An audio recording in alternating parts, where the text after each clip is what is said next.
Hello and welcome to a special web edition of Cuse Countdown, previewing Syracuse basketball season opener against Cornell. I'm Evan Weston alongside Bobby Krivitsky and Stephen Konowitz, my analysts. Guys, it's basketball season. Are you ready for some basketball? Doesn't sound quite right, does it? You know, it's not quite the same zest that football has, but I am very excited to see how Syracuse does coming into the ACC. I think it has more zest. Orange zest, I would say. Oh, boy. Well, I don't even know what to say to that. We'll work on it. Syracuse has some new flavor this season, especially coming down to its freshmen. The star, of course, 6'2", 180 from Ontario, Tyler Ennis, expected to replace Michael Carter-Williams at the point guard position, has looked terrific in his first two scrimmage action games so far this season. Syracuse also brings in four-star recruit Tyler Roberson, a small forward from Union, New Jersey. In addition, Ron Patterson and B.J. Johnson will see limited minutes this season, maybe not so much in ACC play. Chinoso Oboko expected to redshirt.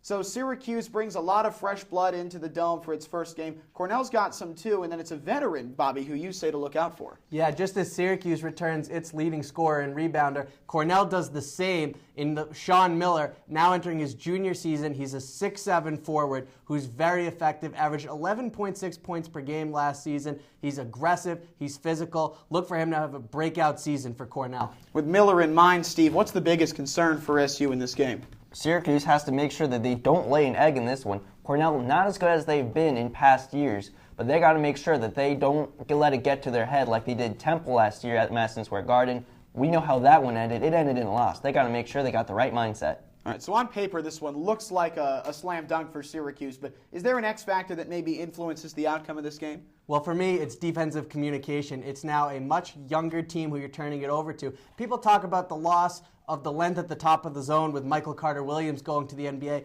Don't forget the communication and the senior leadership they lose with Brandon Trish no longer in the fold. Whoever's up there, whether it's Ennis and Cooney or any other combination, needs to be able to communicate not just with each other, but with the big man in the middle of the zone so that he can protect the foul line and get back and protect the rim. Steve?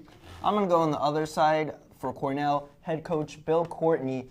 Cornell did lose 4 starters last season, so he's going to have to bring a lot of the leadership to Cornell. He's got to make sure that they are playing a top 10 team. He's got to make sure that they stay focused and, have everything they need to do to win.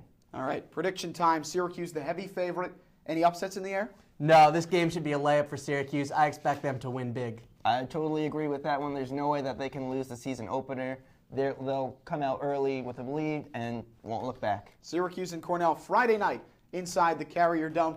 It's the start of coverage on Cuse Countdown, but we'll be here all season. Keep it locked right here on sportsblog.citrustv.net for Cuse Countdown updates throughout basketball season. For Bobby and Steve, I'm Evan. So long.